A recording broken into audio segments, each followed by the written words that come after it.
Okay. Bismillahirrahmanirrahim. Alhamdulillahirabbil alamin wassalatu wassalamu ala asyrafil anbiya'i wal mursalin wa ala alihi wa sahbihi ajma'in. Qala rabbi shrah li sadri wa yassir li amri wa hlul 'uqdatam min lisani yafqahu qawli. Pertama sekali yang dihormati yang di-Pertua Bekesam, YDP Bekesam, Ustaz Ahmad Farhan bin Ahmad Azhar. Seterusnya Raisah Ustazah Siti Syazana Nazwa binti Muhammad Hanafiah.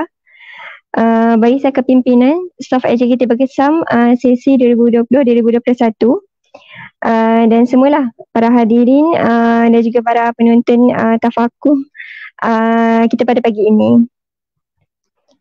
Okay, Alhamdulillah kita masih lagi dikurniakan nikmat Islam dan juga iman.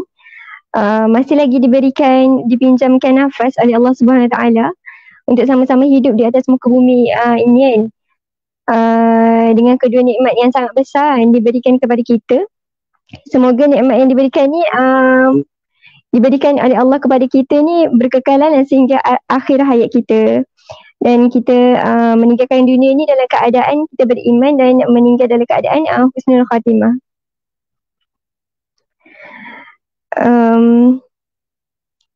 Bismillahirrahmanirrahim. Rabbi shrah li sadri, ya Allah ya Tuhanku, lapangkanlah dadaku, wa yassir li amri, mudahkanlah urusanku, wa hlul 'uqdatam min lisani, lepaskanlah kekakuan dari lidahku, yafqahu qawli, supaya mereka mengerti perkataanku. Radina billahi rabba wa bil islami dina wa bi Muhammadin nabiyyan wa rasula.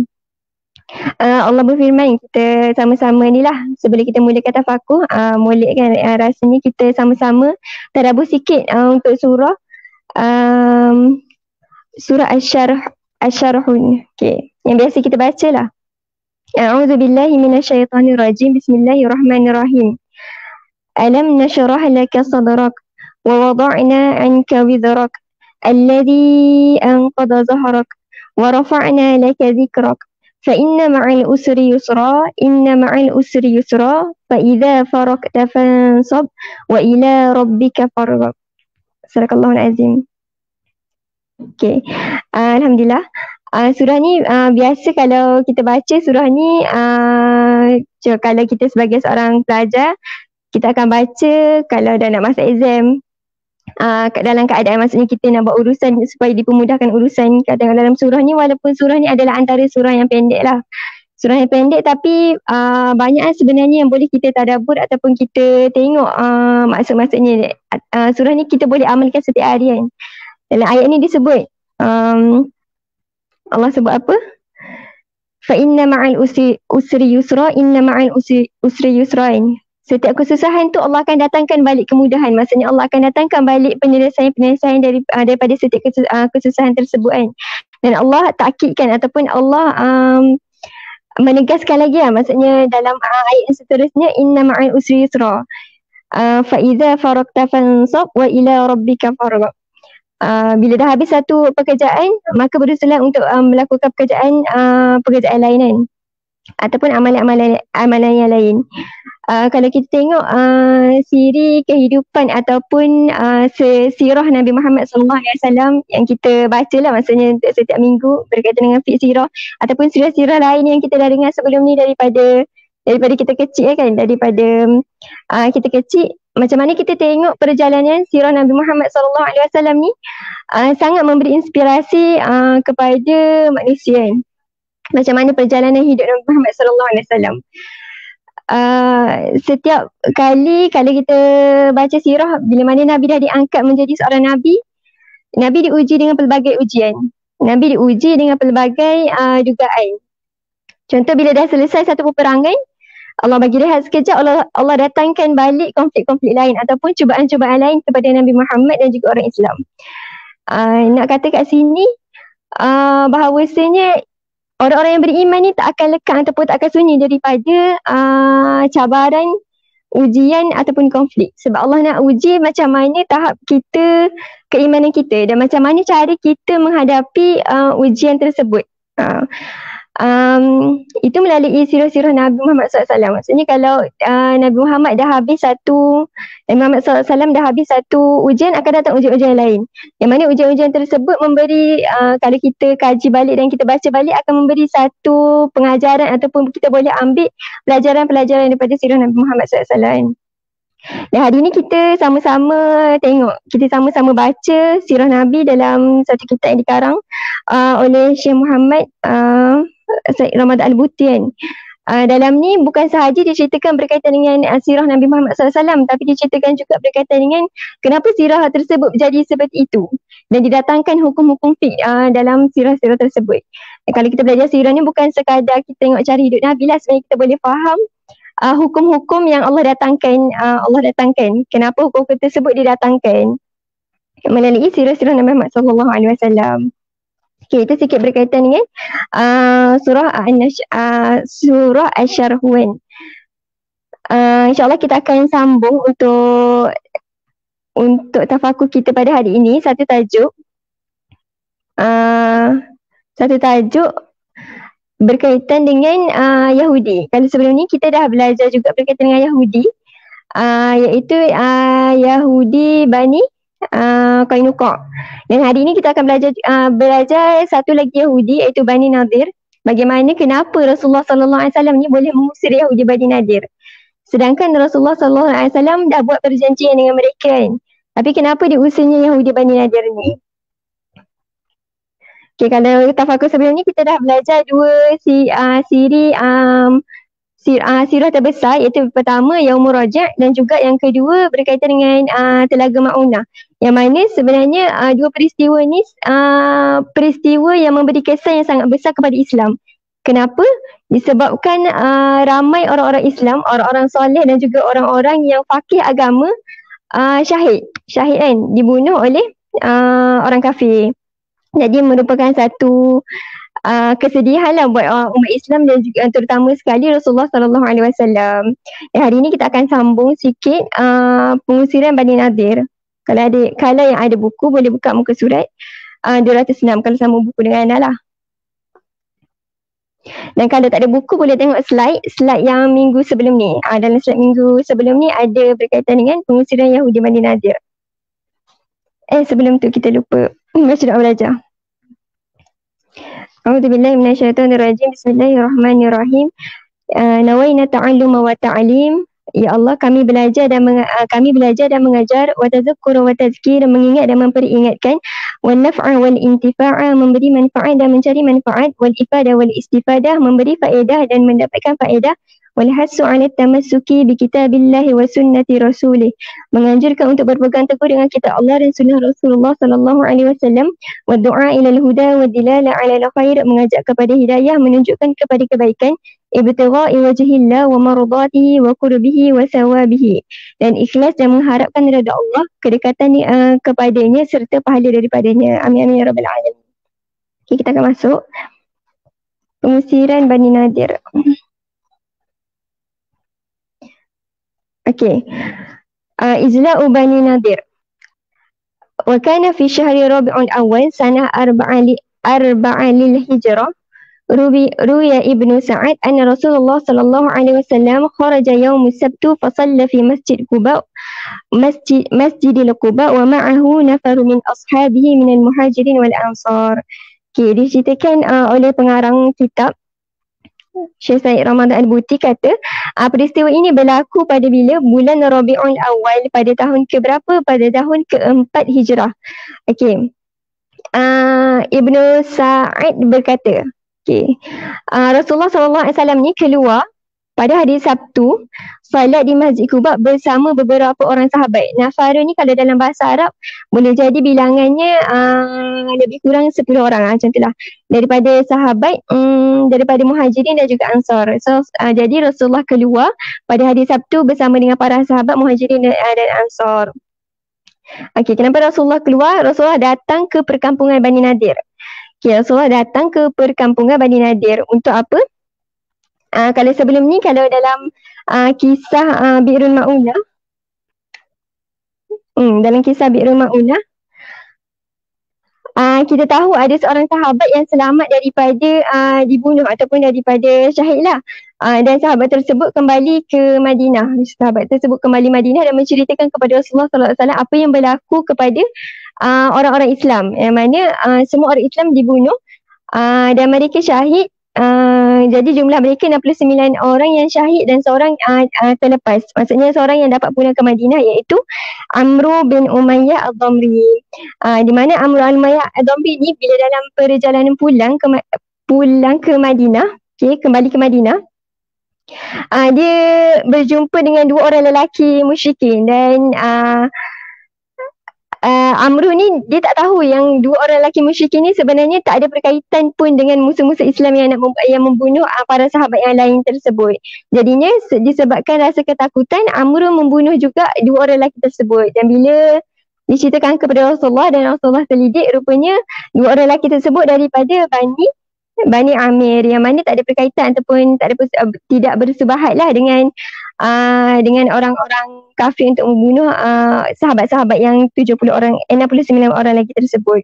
Jadinya bila mana berlaku pembunuhan secara tidak sengaja, Rasulullah memintalah rakyat untuk sama-sama membayar diat. Okey, sebab itu ada dalam perjanjiannya yang Rasulullah buat dalam Piagam Madinah.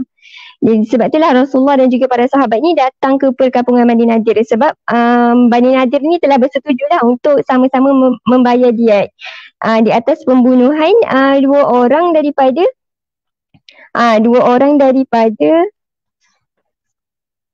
Bani Amir. Bukan Bani Amir, Bani Kilab. Okey. Jadinya Rasulullah dan sahabat-sahabat tersebut datang ke perkampungan Bani Nadir. Okey. Seterusnya wa kana baina Bani Nadir wa baina Bani Amir aqad wa halah wa dhalika ala ma rawahu Ibnu Ishaq wa ghairihi. Faqalu naf'an ya Abul Qasim ma ahbabta. Okey, kita terus kepada wa qala Amru bin Juhash An-Nadari. Ana azhara 'ala al-baiti fa atraha 'alaihi sakhra. Okey, sinilah bermula kisah bagaimana Bani Nadir ni membuat satu perancangan jahat lah, maksudnya buat satu perancangan untuk membunuh Rasulullah SAW. Okey, watak yang penting dalam kisah ni ataupun dalam peristiwa ni, yang pertama adalah Amru bin Juhash An-Nadari. Okey, yang mana Amru bin Juhash An-Nadari kalau dalam kitab lain dikatakan dia adalah ketua bagi Bani Nadir. Okay, dia kata apa? Mereka berbincang lah untuk membunuh Rasulullah SAW. Dia kata, aku nak jadi volunteer lah untuk melepaskan batu kepada Rasulullah SAW. Maksudnya mereka nak duduk atas atap dan terus lemparkan batu kepada Rasulullah SAW yang berada di bawah. Maksudnya itulah perancangan mereka untuk melemparkan batu kepada Rasulullah supaya Rasulullah wafat. Jadi itu perancangan jahat yang dibuat ataupun yang dibuat oleh mereka lah, Bani Nadir. Dan itu volunteer ni adalah Amru bin Juhash. Tapi ada satu lagi watak, iaitu Wazada Ibnu Sa'id anna Salam bin Mishkam. Okey, Salam bin Mishkam ni salah satu daripada Bani Nadir juga. Dia kata apa? Qala lahum, dia kata kepada orang-orangnya, orang-orang Bani Nadir tu, la taf'alu, kata jangan buat perkara tersebut. Wallahi la yukhbiranna bima hamattum bihi.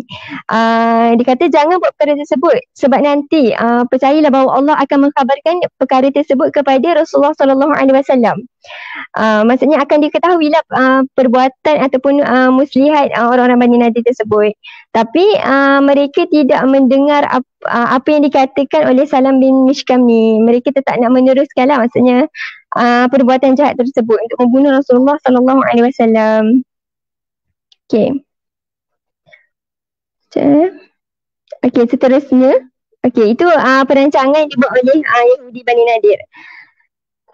Dan bila mana Nabi Muhammad SAW sampai di perkampungan Bani Nadir, sebelum masanya berjumpa dengan orang-orang, maksudnya dengan ketua Bani Nadir tersebut, Rasulullah berehat sekejap dekat tepi satu rumah. Okay, macam mana yang diperancangkan. Bila mereka nampak Rasulullah berehat, mereka naik ke atas atap tersebut untuk melemparkan batu kepada Rasulullah. Tapi tak sempat Rasulullah nak maksudnya perkara tersebut dilakukan.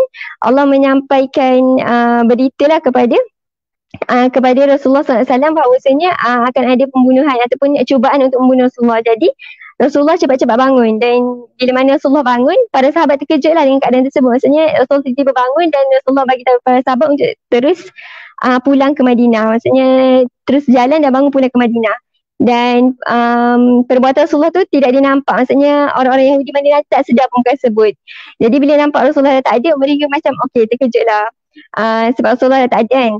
Nak katanya wahyu datang kepada Rasulullah mengatakan ada orang, maksudnya Yahudi Bani Nadir ni cuba untuk membunuh Rasulullah. Jadi Allah menyelamatkan Rasulullah sallallahu alaihi wasallam melalui perkhabaran lah.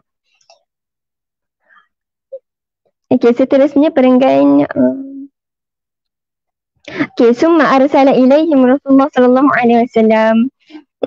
Perenggan ni cerita kalau dalam sirah ni tak ditulis lah siapa yang Rasulullah hantar bila mana Rasulullah dah pulang semula ke Madinah. Maksudnya pulang semula dan keluar daripada perkampungan Bani Nadir tersebut. Rasulullah menghantar seorang sahabat. Kalau dalam buku ni tak disebut, tapi kalau dalam Fiqh Harakah disebut utusan tersebut adalah Muhammad bin Maslamah. Muhammad bin Maslamah. Seorang sahabat Muhammad bin Maslamah. Dihantar untuk memberi tahu kepada Yahudi Bani Nadir ni bahawasanya Rasulullah minta kepada mereka, Rasulullah beri masa 10 hari kepada Yahudi Bani Nadir untuk bersiap sedia untuk keluar daripada Madinah. Maksudnya Rasulullah nak menghalau mereka lah daripada Madinah. Dan Rasulullah bagi masa 10 hari. Jika mereka masih ada di situ, maksudnya di perkampungan tersebut, Rasulullah akan pancung kepala mereka. Maksudnya mereka akan dibunuh lah. Faman ru'iya ba'da dhalika duribat unukihi. Kalau mereka masih tetap dalam perkampungan tersebut selepas 10 hari, mereka akan dibunuh. Tapi Rasulullah bagi masa lah kepada mereka 10 hari. Seterusnya, fa'akhadhu yatahi'una lil khuruj. Walakin Abdullah bin Ubay ibn Salul. Datanglah balik watak Abdullah bin Ubay ibn Salul ni. Abdullah bin Ubay ni tak akan pernah sunyi lah daripada kehidupan atau sirah Rasulullah SAW kan. Dia adalah ketua munafik lah. Kalau dalam tafakur sebelum ni dah diceritakan macam mana perbuatan Abdullah bin Ubay ibn Salul ni. Jadi Abdullah ni buat apa? Dikata kepada orang-orang Yahudi Bani Nadir ni, jangan keluar, tak payah keluar. Alla takhruju min diyarikum wa aqimu fi hasnikum. Jangan keluar daripada kampung kau ni, duduk je kat sini. Duduk je dekat kampung ni. So dia kata apa? Fa inna ma'i alfain min qaumi. Sesungguhnya aku ada 2000 alfain. 2000 orang tentera bersama ku ni akan membantu kalian. Macam tu. 2000 banyak lah kalau kita tengok sirah sebelum ni dalam peperangan Badar ataupun dalam peperangan Uhud. Jumlah tentera umat Islam kebiasaannya tak akan sampai mencecah jumlah 2000 lebih lah. Maksudnya jumlah kalau tentera Badar 313 ataupun 314 orang. Kalau Uhud 1000 orang, tak sampailah 2000 kan. Tapi sebenarnya Abdullah bin Ubay bin Salul ni pada zahirnya dia kata dia adalah orang Islam. Kalau dia orang Islam patutnya dia bagilah tentera-tentera ni kepada Islam. Tapi dia tidak buat perkara tersebut. Sebab apa? Sebab dia ada perancangan jahat dia. Sebab maksudnya orang munafik ni dia zahirnya di luar dikata dia Islam, tapi di dalam sebenarnya ada muslihat yang dia nak buat. Maksudnya dia masuk Islam bukanlah kerana betul-betul nakkan Islam tersebut, tapi disebabkan kebencian kepada Islam dan ada benda yang orang-orang munafik ni yang mereka mahukan daripada Islam kan. Dia kata, aku ada 2000 orang tentera yang akan bantu kalian. Jadi bila mana Abdullah bin Ubay bin Salul ni kata macam tu kepada Yahudi Bani Nadir, jadi mereka berkeraslah untuk tidak, bila mana dah sampai waktu 10 hari tersebut, mereka berkeras tidak mahu keluar daripada perkampungan mereka. Sebab mereka rasa orang-orang munafik ataupun Abdullah bin Ubay ni akan membantu mereka lah, akan membantu mereka. Okey, jadi dah hari yang ke-10, maksudnya dah cukup 10 hari. Jadi Rasulullah SAW pergi ke, maksudnya perkampungan Bani Nadir, tengok mereka masih ada di sana lagi. Jadi ni kan Rasulullah dah bagi tahu tadi melalui utusan Rasulullah sallallahu alaihi wasallam bahawasanya Rasulullah bagi masa 10 hari. Kalau 10 hari mereka tak keluar juga, maksudnya mereka masih ada juga di perkampungan tersebut, mereka akan dipancung. Dan terbuktilah mereka masih ada di situ, macam tu. Jadi Rasulullah minta apa? Summa sara Rasulullah sallallahu alaihi wasallam ilaihim. Rasulullah pergi kepada mereka. Waqad tahassanul yahudi bihusunihim ma'ahum an-nabal wal hijarah. Mereka masih ada di sana, dan bila mana Rasulullah sampai, maksudnya mereka ni mencampakkan batu lah, macam tu. Walakin Ibnu Ubay khazluhum falam yanfidhu wa'dahu ma'ahum fahasarahum an-nabi sallallahu alaihi wasallam wa amara biqat'i nakhilihim wa itlafuha. Okey, jadi Rasulullah sampai di perkampungan Bani Nadir, dan mereka masih di situ, dan mereka cuba maksudnya berlawan lah, maksudnya bertegas dan nak keluar daripada perkampungan mereka. Akhirnya Rasulullah minta para sahabat untuk menebang beberapa pokok tamar ataupun pokok-pokok yang ada di sekitar perkampungan Bani Nadir tersebut. Dan mereka kata mereka akan tetap duduk di situ kan. Maksudnya mereka akan tetap berada di perkampungan tersebut. Tapi malangnya Abdullah bin Ubay bin Salul kan sebelum ni kata mereka nak menolong ataupun nak memberi bantuan lah kepada Bani Nadir. Cuma bila mana Rasulullah dah sampai dan Rasulullah bagi urutan kepada Bani Nadir, akhirnya Abdullah bin Ubay hilang. Maksudnya tidaklah memberi bantuan tersebut kepada Yahudi Bani Nadir. Dan Rasulullah bagi sedikit masa lagi lah untuk Yahudi Bani Nadir untuk keluar daripada Madinah. Kalau tak, Rasulullah akan memancung mereka atau membunuh mereka.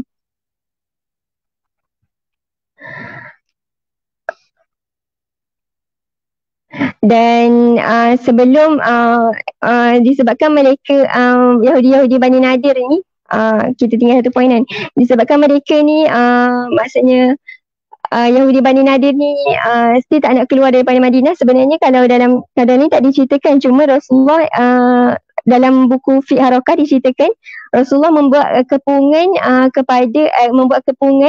perkampungan Yahudi Bani Nadir ni dalam 6 ke 15 hari. Supaya mereka rasa takut, gerun, dan akhirnya mereka menyerah diri dan keluar daripada Madinah. Jadi kepungan tersebut dibuat kepada Yahudi Bani Nadir selama 6 ke 15 hari untuk menimbulkan rasa gerun dan juga rasa takut mereka. Dan akhirnya mereka keluar daripada Madinah. Cumanya Rasulullah bagi tahu syarat untuk keluar daripada Madinah, maksudnya keluar daripada perkampungan mereka hanya boleh membawa barang-barang keperluan yang boleh memuatkan 1 ekor unta sahaja. Maksudnya setiap orang 1 ekor unta sahaja. Jadi sebelum keluar daripada perkampungan mereka sendiri, maksudnya daripada perkampungan Bani Nadir, mereka merobohkan rumah-rumah mereka supaya nanti bila harta tersebut ataupun tanah tersebut dirampas oleh umat Islam, tak adalah rumah-rumah tersebut. Jadi mereka cuba merobohkan rumah-rumah tersebut. Dan seterusnya, kalau macam pintu, jendela kan, benda-benda tersebut maksudnya boleh digunakan lagi. Jadi mereka ikat ataupun cuba membawa perkara-perkara tersebut, sehingga maksudnya mereka nak betul-betul kampung tersebut kosong lah, supaya umat Islam tak dapat kelebihan daripada tanah yang mereka tinggalkan. Macam tu. Jadi banyaklah rumah-rumah dirobohkan, cuma mereka bawa harta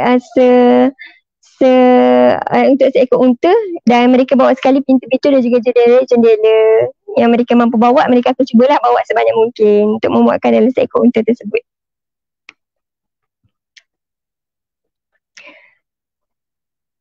Dan antara mereka ada yang pergi ke Syam dan juga ada yang pergi ke Khaybar. Kalau muka surat 207, perenggan yang pertama baris yang ke-12. Okey.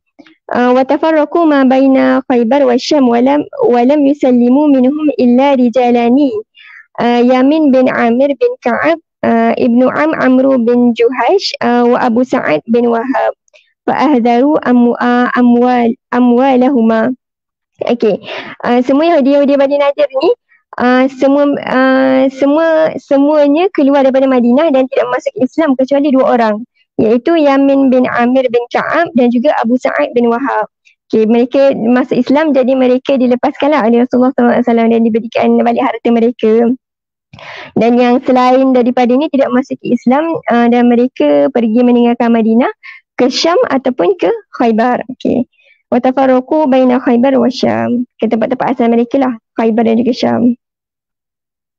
Okay, kemudian okay. Waqassama Rasulullah sallallahu alaihi wasallam al-amwal 'ala al-muhajirin al-awwalin duna al-ansar illa isnaini min al-ansar a'tahuma lima dhukira lahum min fakrihima wa huma Sahal bin Hanif wa Abu Dujana. Okay. Bila mana Yahudi telah meninggalkan perkampungan mereka, jadi tinggallah harta-harta mereka, maksudnya berkaitan dengan tanah dan harta-harta yang sebahagian yang mereka tidak mampu bawalah untuk keluar daripada Madinah. Jadi harta tersebut Rasulullah buat apa? Rasulullah membahagikan harta tersebut kepada orang-orang muhajirin al-awwalin. Rasulullah bagi kepada orang muhajirin sebabkan apa Rasulullah bagi kepada muhajirin? Sebabkan orang muhajirin kan orang yang berhijrah dari Mekah ke Madinah. Jadi mereka ni sebab mereka meninggalkan Mekah dalam keadaan selai sepinggang lah, maksudnya tak ada apa-apa. Jadi Rasulullah memberi harta kepada, maksudnya membagikan harta tersebut kepada orang-orang muhajirin tanpa memberikan kepada orang Ansar, kecuali dua orang Ansar diberikan, iaitu Sahal bin Hanif dan juga Abu Dujana, disebabkan mereka fakir, maksudnya mereka miskin, fakir lah. Jadi Rasulullah memberikan juga harta tersebut. Jadi harta tersebut diberikan kepada siapa? Muhajirin dan juga dua orang daripada kalangan Ansar, disebabkan kefakiran mereka. Sahal bin Hanif dan juga Abu Dujana. Dan ni dipanggil disebut sebagai harta fa'i. Okey, disebut sebagai harta fa'i. Cuma untuk harta fa'i ni kita akan bincangkan lebih lanjut dalam Al-Ibar wal Izzat nombor yang ketiga. Okey. Itu berkaitan dengan kisah Yahudi Bani Nadir, bagaimana Rasulullah menghalau mereka daripada Madinah disebabkan sikap dan juga perangai mereka sendirilah, dan mereka ni terpedaya dengan tipu muslihat orang-orang munafik. Dan satu pertama disebabkan sikap mereka yang ingin dan cuba membunuh Rasulullah sallallahu alaihi wasallam, tapi dikhabarkan berita oleh Allah Subhanahu wa taala, dan akhirnya Rasulullah memberi masa kepada mereka 10 hari untuk keluar daripada Madinah. Kalau tak, Rasulullah akan pancung, tapi mereka enggan disebabkan hasutan daripada Abdullah bin Ubay bin Salul. Cuma pada akhirnya Abdullah bin Ubay bin Salul ni tidak menolong pun orang-orang Yahudi tersebut. Dan bila mana mereka menentang, Rasulullah mengepung mereka selama 6 ke 15 hari. Setelah mengepung, Rasulullah mereka menyerah diri dan akhirnya mereka keluar daripada Madinah. Cuma 2 orang lah yang Rasulullah bebaskan kerana mereka masuk Islam, iaitu Yamin bin Amir bin Ka'ab dan juga Abu Sa'id. Dan harta-harta mereka, harta-harta Bani Nadir ni dikenali sebagai harta fa'i, iaitu harta bukan harta peperangan, tapi harta yang ditinggalkan disebabkan jizyah dan sebagainya. So ada hukum harta tersebut. Okey. Dan kita akan masuk yang pertama, Al-Ibar wal Izzat. Okey, Al-Ibar wal Izzat yang untuk pengusiran, okey, ataupun perpindahan Bani Nadir ni ada 3. Okey, ada 3. Okey, kita tengok Al-Ibar wal Izzat. Okey, kalau dalam perenggan pertama ada pengarang menulis surah Al-Ma'idah.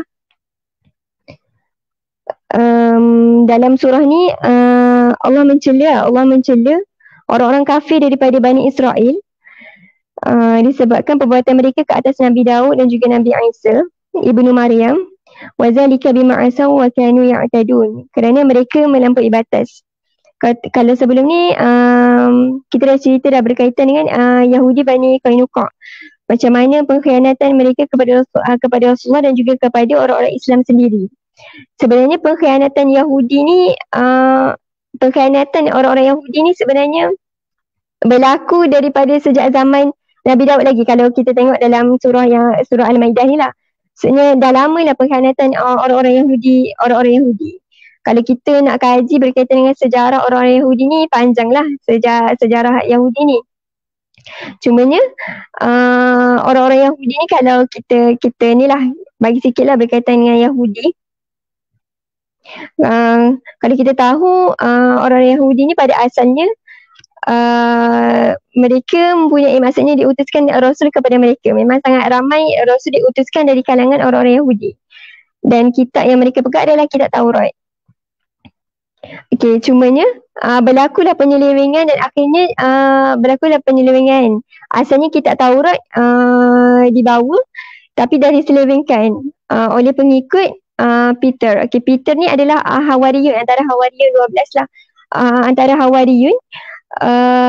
Dan dia ada pengikut-pengikutnya, maksudnya ada orang yang mengikuti Peter ni. Dan Peter ni bawa ajaran yang betul lah daripada Taurat. Cuma ada pengikut Peter iaitu Paul ataupun Paul, okay. Dia telah menulis ataupun telah membuat kitab baru ataupun kitab baru kah? Talmud lah, telah buat Talmud. Maksudnya telah membuat penyelewengan ke atas Taurat. Dan itu yang digunakan zaman sekarang lah, maksudnya penyelewengan tersebut berlaku disebabkan Paul ni bawa kitab baru iaitu Talmud kan, dan buat penyelewengan ke atas kitab Taurat itu sendiri.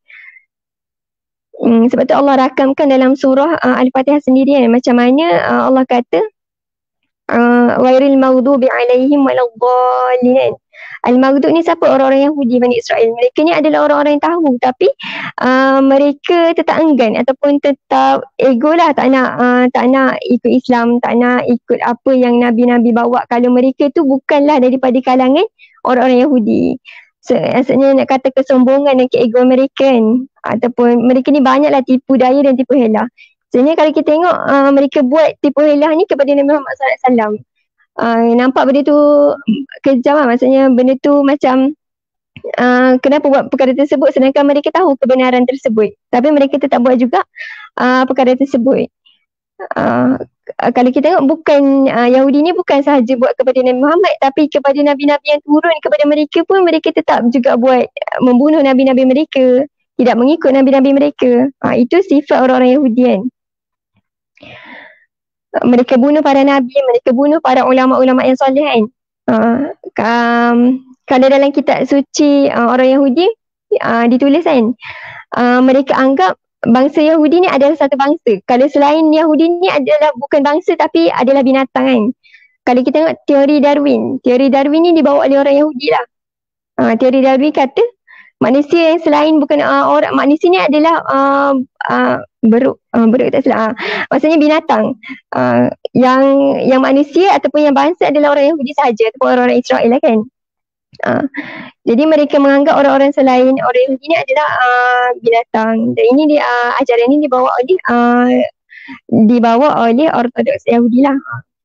Yang cita-cita Yahudi ni kalau kita kaji, kalau kita baca balik berkaitan dengan kisah-kisah orang Yahudi ni, cita-citanya nak bina sebuah negara Israel Raya kan.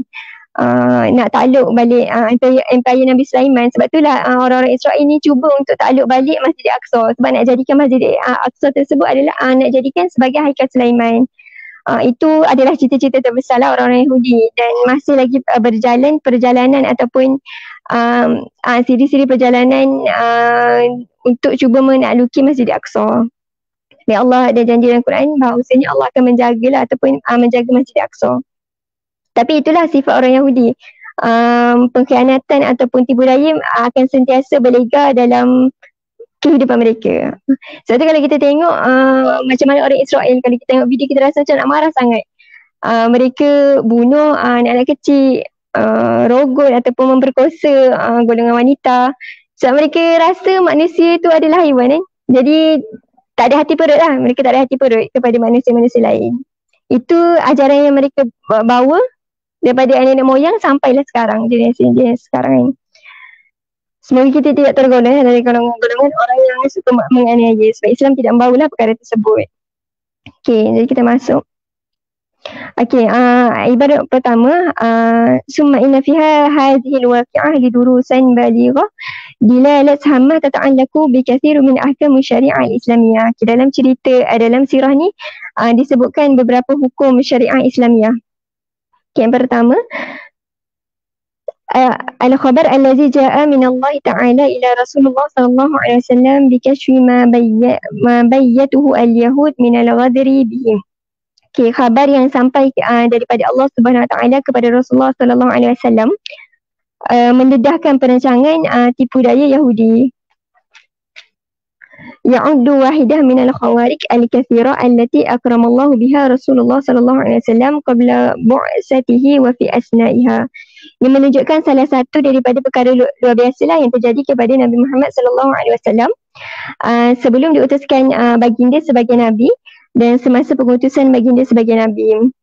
Maksudnya dalam kehidupan Rasulullah ni berlakunya perkara-perkara luar biasa. Kalau zaman Rasulullah kanak-kanak, baginda telah dibelah dada oleh malaikat untuk dibersihkan hati baginda. Itu perkara luar biasa yang berlaku kepada Nabi Muhammad sallallahu alaihi wasallam. Dan seterusnya dalam semasa Nabi menjadi Rasul, banyaklah wahyu-wahyu dan wahyu-wahyu yang turun kepada Nabi Muhammad sallallahu alaihi wasallam. Di antara mukjizat yang paling terbesar kepada Rasulullah adalah mukjizat Al-Quran sendirian.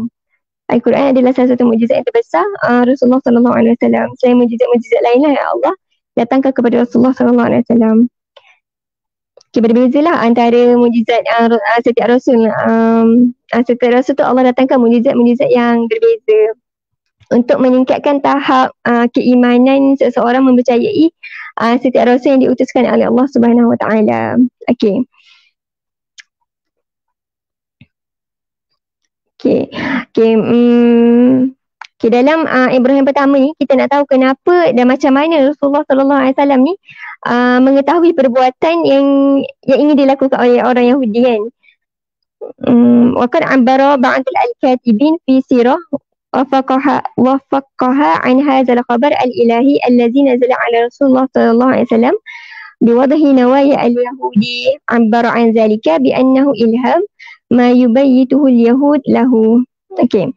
Yang pertama, yang pendengar ni nak ceritakan, dikata sesetengah orang penulis sirah mengatakan Rasulullah ni mendapat ilham. Maksudnya macam mana Rasulullah tahu orang-orang Yahudi ni nak melakukan muslihat ataupun ataupun perbuatan untuk membunuh Rasulullah melalui ilham. Dan dikatakan sini lagi, wa kalimatul ilham tadullu ala ma'na mushtarik bainan nas kulluhum. Dan ilham ni, kalimah ilham ni dia digunakan untuk semua orang. Maksudnya bukanlah istimewa kepada Rasul sahaja, tapi semua manusia boleh dapat ilham. Macam tu. Fahassatu ilham an tariqil isyara wal qara'in hasatu tabi'iyah la taktasu biha fi aminan nas duna ghairihim. Nak kata ilham ni untuk semua manusia boleh dapat. Dan wa kalimah al-khabar al-ilahi kama yasta'miluha ulama usirah rahimahullahu ta'ala innama tadullu ala ma'na wa min simatun nubuwah wa khususiyatiha. Adapun kalimah al-khabar al-ilahi ataupun khabar daripada Allah Subhanahu Wa Taala yang banyak digunakan oleh ulama-ulama sirah dan juga inilah oleh pengarang sendiri. Nak kata ni bukan ilham, tapi ini adalah khabar ilahi ataupun berita daripada Allah Subhanahu Wa Taala. Dan ini menunjukkan salah satu daripada tanda-tanda ataupun ciri-ciri keistimewaan ataupun kelebihan Rasulullah sallallahu alaihi wasallam. Wa nahnu na'lam anna hadha al-ma'na li nawairihi huwa alladhi ja'ala an-nabi sallallahu alaihi wasallam yahussu bil makarim. Jadi kita tahulah bahawasanya Nabi tahu perancangannya melalui ilham khabari daripada Allah Subhanahu Wa Taala. Dan Allah berfirman dalam surah Al-Maidah, wallahu ya'simuka minan nas. Allah ni akan memelihara kamu wahai Muhammad daripada manusia-manusia yang cuba melakukan tipu daya. Jadi dekat sini pendengar seterusnya, wa idza kana al-amru kadzalika fa fi at-tumumiyya fi at-ta'bir. Amma inna hadha laysa illa mazharan min mazahir inkar mu'jizatihi wa qad ulimat fima madha anna masdar inkar mu'jizatihi ba'da subutiha bil qat'i al-mutawatir laysa illa mazhar di'fu min al-iman. Okay, kat sini fokusnya berkaitan dengan perkataan ilham ataupun ilham khabari. Kalau ada sesetengah Al-Katibin yang menuliskan sirah, ada yang kata Rasulullah dapat ilham. Dan kalau ilham, kalau yang pengarang sendiri sebut, ilham ni sebenarnya dimiliki oleh semua orang. Semua orang akan dapat ilham. Macam mana caranya? Lain-lain lah cara-cara orang dapat ilham. Tapi pengarang tak bersetujulah kalau kata Rasulullah ni dapat ilham. Sebab ilham ni akan umum kepada semua manusia. Jadi sebaiknya kita meletakkan ataupun kita tulis dalam sirah, kita letak yang Rasulullah ni mendapat khabar ilahi ataupun mendapat perkhabaran daripada Allah Subhanahu Wa Taala. Dan bila mana kita kata itu adalah khabar ilahi, maka itu adalah satu ciri istimewa ataupun tanda-tanda kenabian. Kalau contoh kita letak ilham, maknanya akan, kalau kesimpulan kat sini kata, akan rendahnya iman kita. Maksudnya, sebab ilham itu untuk semua manusia. Jadi semulia ataupun sebaik-baiknya kita kata Rasulullah ni mendapat, kalau bahasa mudahnya dapat wahyu lah daripada Allah Subhanahu Wa Taala, bahawasanya ada orang Yahudi ni nak buat muslihat ataupun perkara buruk kepada Rasulullah SAW. Jadi sebaiknya guna perkataan wahyu ataupun khabar ilahi ataupun perkhabaran daripada Allah Subhanahu Wa Taala, untuk nak bagi tahu bahawasanya itu mukjizat yang istimewanya kepada Rasulullah SAW. Bila kita kata mukjizatnya akan menambahkan iman seseorang. Bila mukjizat ni perkara yang istimewa, jadi akan menambahkan keimanan orang lain, maksudnya orang-orang yang beriman yang lain. Okay, itu yang pertama, berkaitan dengan perkataan ilham dan khabar ilahi. Okay, yang kedua, sanian.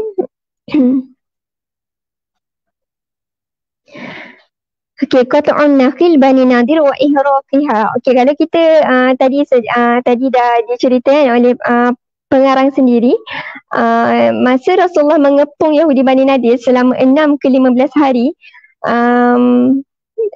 Rasulullah ni minta sahabat-sahabat untuk potong. Qat'un nakhil, tebang. Potong. Untuk tebang pokok-pokok tamar dan membakarnya. Okay. Sabata bil ittifaq, dan perkara ni ittifaq lah. Wallazi atlafahu Rasulullah sallallahu alaihi wasallam min zalika innama huwa ba'da summa taraka al-baqi. Okay, kalau kita tahu kalau dalam peperangan ada syarat-syarat yang Rasulullah sallallahu alaihi wasallam akan beri kepada para sahabat.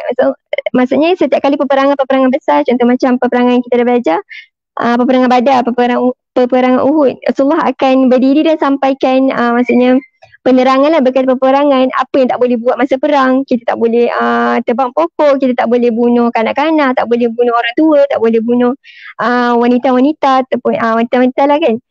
Jadi kalau di dalam ni macam mana Rasulullah bagi kebenaran untuk membunuh menebang pokok dan membakarnya. Kenapa Rasulullah bagi kebenaran tersebut? Kenapa perkara tersebut lain?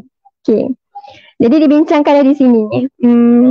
Dan Allah menurunkan surah Al-Hasyr ayat yang ke-5.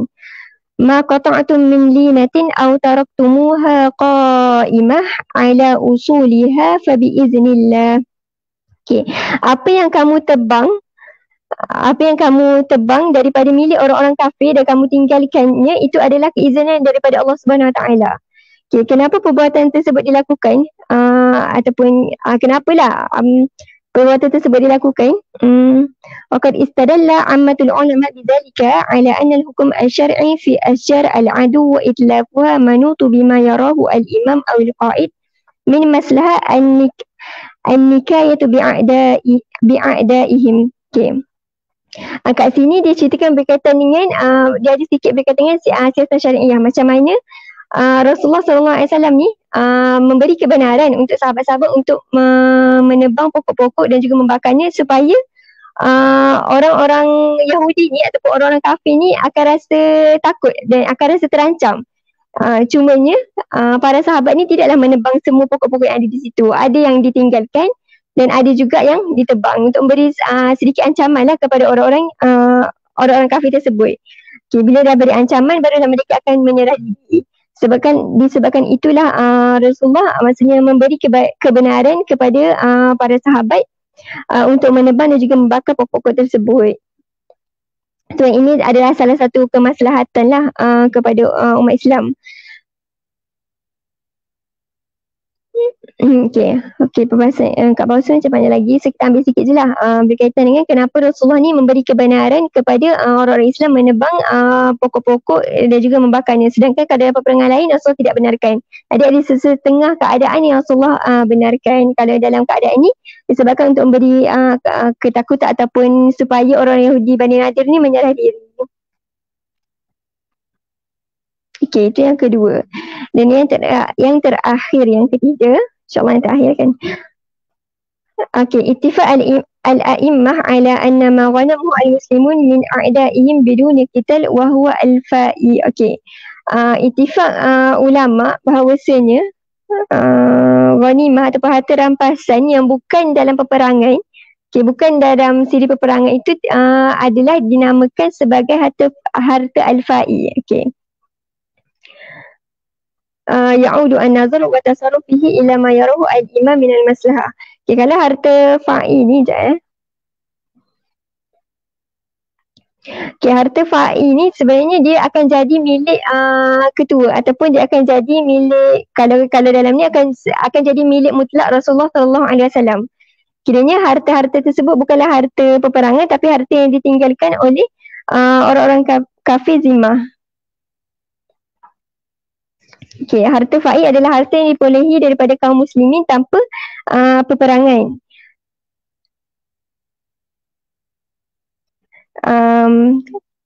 Kalau dalam ni ada, kalau dalam ni dalam surah Al-Hasyru,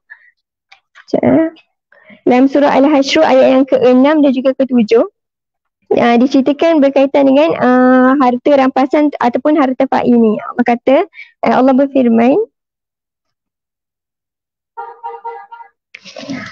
وَمَا أَفَاءَ اللَّهُ عَلَى رَسُولِهِ مِنْهُمْ فَمَا أَوْجَفْتُمْ عَلَيْهِ مِنْ خَيْلٍ وَلَا رِكَابٍ وَلَكِنَّ اللَّهَ يُسَلِّطُ رُسُلَهُ عَلَى مَنْ يَشَاءُ وَاللَّهُ عَلَى كُلِّ شَيْءٍ قَدِيرٌ. Apa saja harta rampasan iaitu harta fa'i yang diberikan kepada Rasulnya dari harta benda mereka, maka untuk mendapatkan itu kamu tidak mengerahkan seekor kuda pun dan tidak pula seekor unta pun, tetapi Allah yang memberikan kekuasaan kepada Rasulnya terhadap siapa pun yang dikehendakinya. Allah Maha Kuasa atas segala sesuatu. Okey, kalau dalam ni nak kata takrif harta ni adalah harta yang bukan disebabkan peperangan. Bila tak ada perang, so hartanya bukan dapat daripada kuda ataupun unta lah. Maksudnya harta ni harta yang ditinggalkan. Kalau dalam ni Bani Nadir meninggalkan harta-harta mereka. Jadi ada harta yang berbentuk tanah dan juga ada harta yang berbentuk maksudnya peninggalan orang Yahudi tersebut. Okey, jadi harta ni menjadi milik mutlak Rasulullah sallallahu alaihi wasallam. Okey, cumanya harta ni Rasulullah tak ada ambil semua. Rasulullah tetap membahagikan harta tersebut kepada, kalau dalam ayat ni disambung ma afa Allahu ala rasulihi min ahli al-qura falillahi wa lirasuli wa lidzil qurba wal yatama wal masakin wa banis sabil kay la yakuna dulatun baina aghniya'i minkum. Okey, Rasulullah membahagikan harta-harta tersebut kepada siapa? Ahlul qura.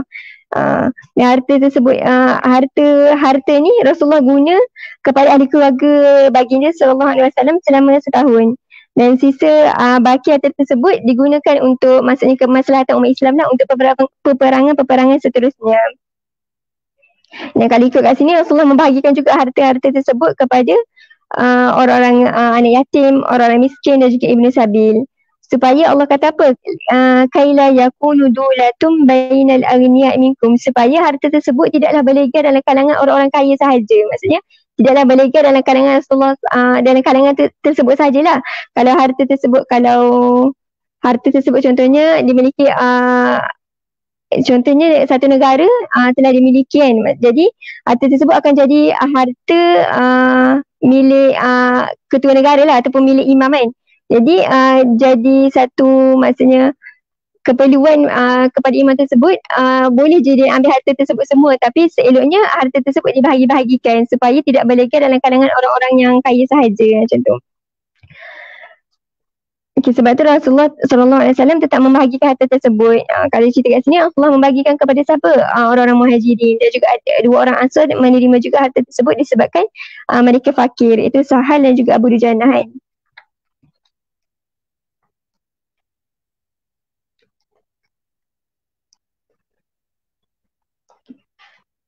Okay, itulah sedikit berkaitan dengan harta fa'i. Uh,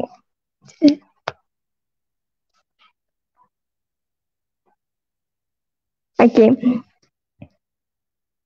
Okay, bawah ni yang bawah ni ada tak baca lah, cuma Ana bagi tahu sikit lah berkaitan dengan harta fa'i ni akan berbeza hukum dia dengan harta ghanimah. Kalau harta ghanimah ni dia perlu dibahagikan antara orang-orang yang pergi perang. Cuma harta ghanimah ni tak boleh ambil sebelum dibahagikan harta tersebut. Kalau ambil nanti akan jadi pecah belah lah. Macam ini dapat sikit, ni dapat banyak kan. Jadi harta ghanimah ni akan dibahagikan antara orang yang mengikuti perang. Adapun harta fa'i ni akan dibahagikan oleh ketua. Ikut kebijaksanaan ketua tersebut. Macam tu. Okay, itu antara hukumnya lah. Kalau macam nak tahu lebih lanjut, boleh dengar tafakur dalam Ustaz Zulkhairi kan, Al-Wajiz kan. Okay, itu sahaja kalau untuk berkaitan dengan pengusiran Bani Nadir. Cumanya Ana nak tambah sikit pengajaran lah untuk kisah Bani Nadir ni berkaitan dengan orang munafik. Kalau sebelum ni Ana dah dah kongsikan sikit lah daripada kitab Zahiratul Nifaq. Bagaimana jenis-jenis orang munafik macam mana. Munafik ni dia bukan satu je. Dia ada macam-macam jenis orang munafik kan. Antaranya munafik ni disebabkan dia munafik masuk Islam. Tapi dia ni daripada kalangan orang Yahudi ataupun Nasrani. Jadi dia ada bawa dia punya hadas sendiri kan. Ada kemaslahatan yang dia nak bawa dalam Islam.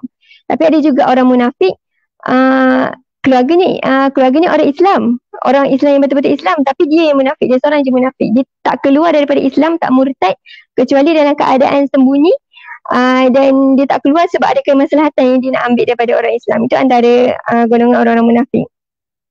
Cuma nak cerita golongan cerita orang munafik ni, dia lagi best ataupun lagi banyak cerita ni dalam peperangan lain. Contohnya macam perang Tabuk. Nanti kita akan masuk macam mana orang munafik ni dia punya muslihat ataupun tipu daya dia dalam perang Tabuk kan. Dan katanya jahatlah orang munafik ni. Kadang-kadang dia buat perjanjian, dia tidak mengikuti perjanjian tersebut. Dan banyaklah hadis Nabi menyifatkan tentang perangai orang-orang munafik. Cuma kalau pernah baca yang sebelum ni, sejarah lah berkaitan dengan Natrah. Okay, Natrah. Ataupun nama sebenarnya dia, kalau Berta ke namanya? Lupalah namanya apa. Kalau orang Belanda, Natrah ni kisah ataupun sejarah ni lah. Sejarah orang Melayu macam mana Natrah ni sebenarnya anak kepada seorang askar Belanda. Ayah dia ni askar. Nanti boleh baca balik yang kisah ni. Cuma nak cerita, ayah kepada Natrah ni seorang askar. Dia telah dipenjarakan. Cumanya bila Natrah ni dilahirkan, dia diberikan kepada seorang ibu. Itu Cik Aminah kan, untuk menjaganya. Dan ibu dan kakak Natrah ni dia pulang ke Belanda tanpa bertemu dengan Natrah lah. Maksudnya dia bagi sepenuh penjagaan kepada Cik Aminah tersebut. Bila mana ayahnya keluar daripada penjara, so dia carilah anak dia ni macam dekat mana Natrah ni. Natrah ni nama dia dalam nama dia ditukar lah oleh Cik Aminah. Cik Aminah menukar tukar nama Berta tu kepada Natrah. Maksudnya Natrah ni dididik dalam suasana orang Islam. Jadi Cik Aminah ni dia duduk di Indonesia kan. Dia duduk di Indonesia. Cumanya orang Indonesia ni dia tak suka orang kulit putih ni. Maksudnya sebab orang Belanda kan menjajah kan. Jadinya Cik Aminah ni maksudnya bawa Natrah ni ke Singapura. So dia jaga Natrah ni daripada kecil. So Natrah ni sangatlah sayang kepada Cik Aminah ni sebab dia dijaga daripada kecil oleh Cik Aminah ni lah. Sampai umur Natrah 13 tahun kan. Tapi ayah Natrah bila keluar daripada penjara, dia cari Natrah, cuba nak tuntut hak pembelaan Natrah ni, maksudnya nak ambil balik Natrah ni. Jadi lawan naik mahkamah turun mahkamah, akhirnya Natrah kembali ke Belanda. Maksudnya hak penjagaan diberikan kepada ayahnya, kembali semula ke Belanda kan. Dan Natrah ni daripada Islam dimurtadkan. Dimurtadkan. So jadi orang-orang Islam di Asia lah kebanyakannya kan. Orang Islam Tanah Melayu, Indonesia dan juga Singapura ni macam protes lah. Sebab Natrah ni cuba untuk dimurtadkan. So panjang lah kalau nak cerita berkaitan dengan Natrah ni. Cuma nak kata pengakhiran hidup Natrah ni, di dalam keadaan Kristian dan dalam keadaan hidup yang susah dan meninggal umurnya 70 tahun lebih dalam keadaan hidup susah, anak 10 orang dan ditinggalkan begitu sahaja. Maksudnya meninggal dalam keadaan bukan Islam lah, dalam keadaan bukan Islam. Nak katanya orang kafir ni, dia bila dia dah ambil contoh macam cerita Natrah ni, dia dah ambil Natrah dan murtadkan Natrah, bukan nak jaga Natrah tersebut tapi ditinggalkan, dibiarkan Natrah. Maksudnya akhirnya Natrah tu hidup merempat, maksudnya hidup dalam keadaan kesusahan, murtad dan ditinggalkan.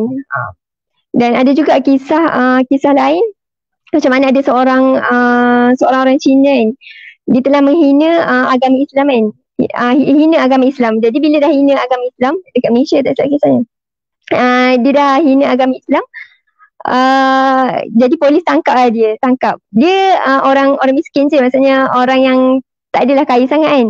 Bila tangkap, isteri ni datang bersama anak kecil. Dia kata kenapa dia merayu sangat dekat polis untuk keluarkan balik suaminya. Sebab dia bila dia tak ada suami, tak adalah pendapatan isteri tersebut. Tak ada pendapatan isteri tersebut. Jadi dia merayu dekat polis untuk keluarkan. Dan dia kata, aku dah cakap dah dengan dia jangan buat perkara tersebut. Aku dah cakap dah. Isteri dia ni orang Indonesia, dia orang Cina. Jangan buat perkara tersebut.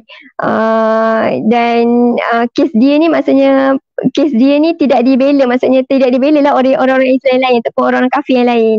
Nak kata orang-orang kafir ni dia dalam nak menjatuhkan Islam, mereka bekerjasama, tapi bila dalam maksudnya seseorang tu dah dimurtadkan ataupun seseorang tu ada masalah, dia tidak pun membela orang-orang tersebut. Maksudnya dibiarkan je orang-orang tersebut macam tu je. Begitu jugalah keadaan orang munafik kan.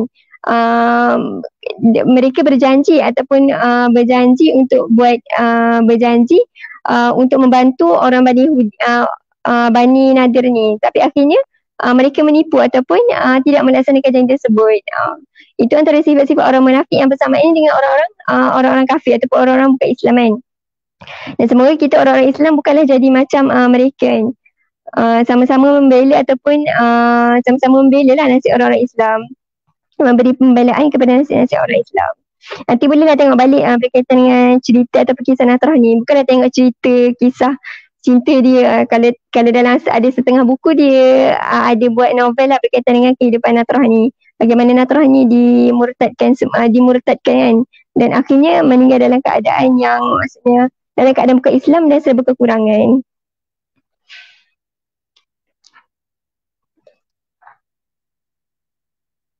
Okay, Alhamdulillah dah selesai. Jadi insyaAllah untuk minggu depan kita akan masuk kepada Wuzwa Zatul Riqa'. Wuzwa Zatul Riqa' ni panjang sikit. Kalau sempat kita akan masuk Wuzwa Bani Mustalik jugalah. Kalau sempat kita akan masuk satu tajuk lah untuk minggu depan. Dan itu saja daripada Ana. Kalau ada kesalahan fakta ataupun maklumat, nanti bolehlah bagi tahu peringkat penganjur dan sampaikan kepada Ana. Segala yang baik itu datang daripada Allah SWT, yang buruk datang daripada diri Ana, dan hakikatnya kedua-duanya daripada Allah SWT. Wabillahi taufiq wal hidayah. Assalamualaikum warahmatullahi taala wabarakatuh.